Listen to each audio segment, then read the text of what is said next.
And we've got Jarvie down there, who is 170 kilos, making him the heaviest tiger that we have here at the island. So guys, these are the cats that are about to do your presentation. How about we start off right now with a nice big round of applause. Come on, let's everybody get right behind the cats. Yeah, we're going to have some fun.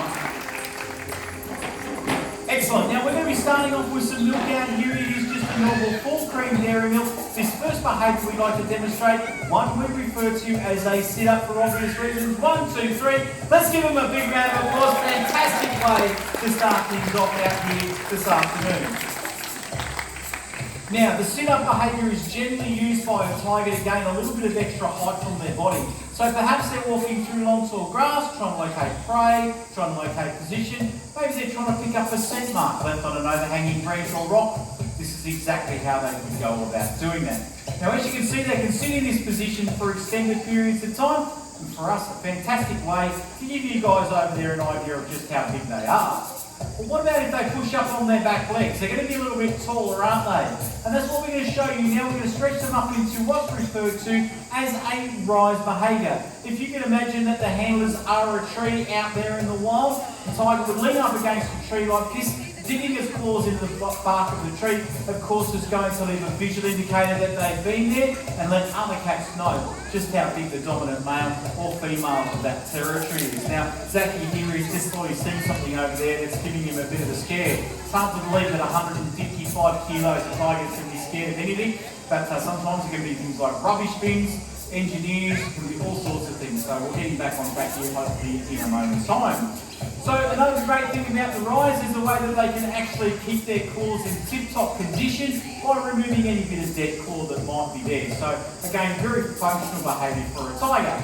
Now you're probably thinking at the moment, 155 kilos, 170 kilos. How can Scott hold up 170 kilograms on one shoulder? He would love you to think that he's worked out every day of his life just so that he can do that. But the reality is that the tiger is doing the work. We're going to show you that now when we get them to go into the most difficult behaviour that we ask for using milk, the freestand or the flight stance. And now the illusion is absolutely complete. You can see the tiger is doing the work, completely supporting their whole weight on their back legs. So really all they're doing is just using us for a bit of support. But what this behaviour does is it enables them to free up the top paws. So when fighting with an opponent, they're going to be striking out at the face area, hence the reason they have that collar or ruff around the face. It is designed to absorb blows. Now what they're trying to do is get their opponent onto the ground, where they can then dive on top, grab a hold with the claws, and then strike out with their main weapons, of course their canine teeth. Now right from a very young age, we spend a lot of time putting our hands inside tigers' mouths. What this does is enables us to be able to do a mouth inspection, make sure that the tongue and the gums are okay, the teeth are all in good condition, all of those sorts of things. But it also enables us to be able to show you the tiger's teeth. To give you a better idea of tiger's teeth, there's a plastic canine tooth that I've got in my hand here. So the part of the tooth that you're seeing at the moment is the smallest part of the tooth. The thickest and strongest part of the tooth buried deep in the tiger's skull, giving them lots and lots of extra strength in and around the jaw area. Now this is just one of the contributing factors that enable tigers to be able to bring down prey up to 5 times their own body size. Baby elephant, baby rhino, particularly though the large deer species, things like Samba, sheep-tailed deer. These guys will also kill gaur, which is like a great big water buffalo, and these animals in their own right are pretty tough critters. Hence the reason they have these nice big strong teeth. Guys, that does bring us to the end of the milk behaviours. How about another big round of applause? We'll finish that all off there. I'll hand back over to you, Al. Thanks, Peter. This is like a live tiger documentary. In that light, let's take a short trip back in time. We're going to look at the history of these amazing animals. 100 years ago, an unfortunate series of events took place that began the decline of tigers in the wild.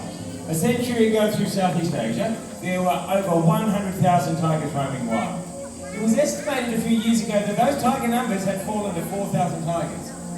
But tiger numbers just keep falling. Why? Us, humans. As human population has grown, we displaced tigers from their natural habitat. It was inevitable almost that there'd be conflict between tigers and humans.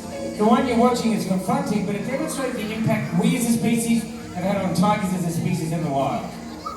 To try to change things, the Dreamworld Wildlife Foundation provides funds for groups that work with and educate locals and preserve habitat, and Peter will expand on that later. But why don't we jump to the next series of behaviours? Why don't we jump to it? Hey, what do you reckon? This is pretty straightforward. As you can see from Zakari, even though he's distracted, a very, very simple jump for a tiger.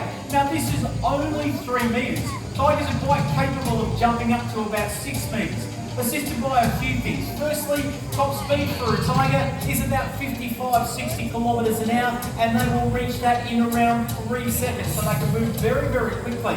That combined with 155 kilo body weight and that tail, as you see when he makes his jump, flicking up over his back there, giving him extra forward momentum. All of these things make a very, very impressive jumping animal here, and I think Dan's going to bring him down. Let's give him a round of applause. He's done a pretty good job, even though he is just a little bit distracted. And Jarvie here, out of the 3 youngsters, was the last tiger to make these jumps. Now, getting them to jump is fairly straightforward. As you can see, moving from platform to platform and throwing a piece of meat. Now, it took him a little while to work out how easy it is for him to do that jump. So now it's all about confidence building. Coming out here every day, doing these presentations, and throughout the day we'll bring food out and get him to jump. And of course, he gets more and more confident every day, and he is looking pretty good there. And I think Scott's going to bring him back one more time. And how about we'll give him a round of applause as well? I think he's done a pretty good job. One last jump there. Excellent. Alright, now so far what we've been doing is highlighting skills that tigers would require for survival in the wild. We're now going to show you a technique of training that makes life so much easier for us here at the island. It's called mark training. Very simply, the mark is the board that the guys have got in their hands, put the board on the ground, the tiger walks over and places both front feet on it. Super simple to train. Stand on this little bit of wood. I'm not going to give you tons of food for it. But we now have a tiger located wherever we need it to be. For example, we might want to take a tiger's temperature or give them their yearly vaccinations. Maybe we want to bring a vet crew in nice and close to have a look at any issues they've got. Maybe we want to have a look at joint movement. As you can see, moving them from one location to another is as simple as using some verbal commands and hand commands. Obviously, this movement then means that we can do media work. We want to make a movie or a commercial or a documentary. Need a tiger to move from one side of the scene to the other. This is exactly how we would go about doing that. Now, we like being involved in the media because it has an income. Not an income for us, not an income for our tigers, not even an income for Dreamworld, but an income for tigers out there in the wild, because they're the ones we're most concerned about. As I mentioned at the start of the presentation, these guys are in some serious trouble, okay? We've gone from that population that was over 100 to 2.5 to maybe 3,000 tigers.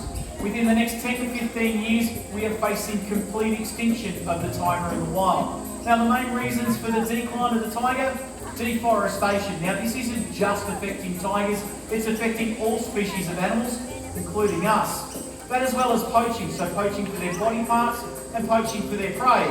So it's a pretty straightforward equation, isn't it? If we can stop those 3 things from happening, tigers live on for many, many years to come.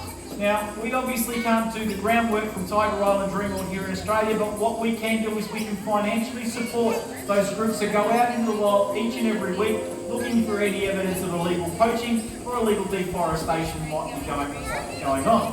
Now, this is where also people like you can get involved to help us. Okay, you may have already seen the donation boxes around Tiger Island. We guarantee whether you put 5 cents in there or $5 in there, every single cent of it will go offshore to help save tigers.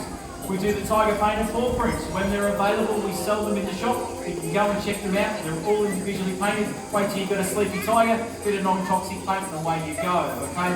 Now, we also too have adoption packages. Jump on the Dreamworld website. You can adopt any one of the tigers in our collection here. No, you can't take them home with you, but however financially you can support them. And the packages start as low as $20. They do go upwards from there depending on your budget, or perhaps you come from an organisation where you can all collectively adopt a tiger every year.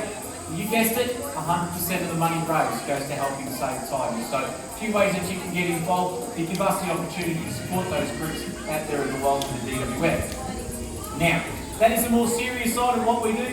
I truly believe that that's what Tiger Island is designed to do though, to give the tigers a future out there in the wild. This next behaviour is quite interesting because a lot of the early literature will tell you that tigers can't climb. The theory here is that the tiger is too big, the claws are too small, no way they can support their weight in a tree. Well, we beg to differ, and we're going to show you right now that tigers are in fact very, very good at climbing. As easy as you like. Now, out there in the wild, yeah, why not give him a round of applause? Look at the incredible strength that he's using to hold himself up there. Have a bit of a look around until he makes his way back down. Look at his tail, guys. You can see him using that to give him that extra stability as he comes back down the tree. What a fantastic effort. Let's give him another big round of applause. I think he deserves that. Now, another little known fact about tigers is that they like water, which is very unusual for cats. If you've got a cat at home and you've ever tried to bath it before, you know exactly what I'm talking about. Tigers, however, love the water, as you can see. How about that? Let's give him a round of applause. Excellent effort. Now, we are going to try something else for you right now. We're going to not only see if we can get a tiger to just splash into the water there or pick up a piece of chicken in the mid-water, we're going to see if we can get one to jump into the pool. Doesn't always work, but we'll see how we go. Whenever you're ready, Dan, let's get going. Alright, Jamie looks like he's pretty keen today. No, he's just a little bit distracted. Here he comes. Oh, that's not it at all. Not it at all, mate. Oh, he's going to take the sneaky way in. That's okay, we're going to get to see another dive here, this way, all the way to the bottom of the pool. He's got to work out where that is there. Making sure everybody's got their cameras ready because he only wants to do it once. Alright, okay. So he's obviously lost track of that. I don't know if you can see from over there. There is actually a white panel down there. Sometimes I can get a bit confused, but there he goes.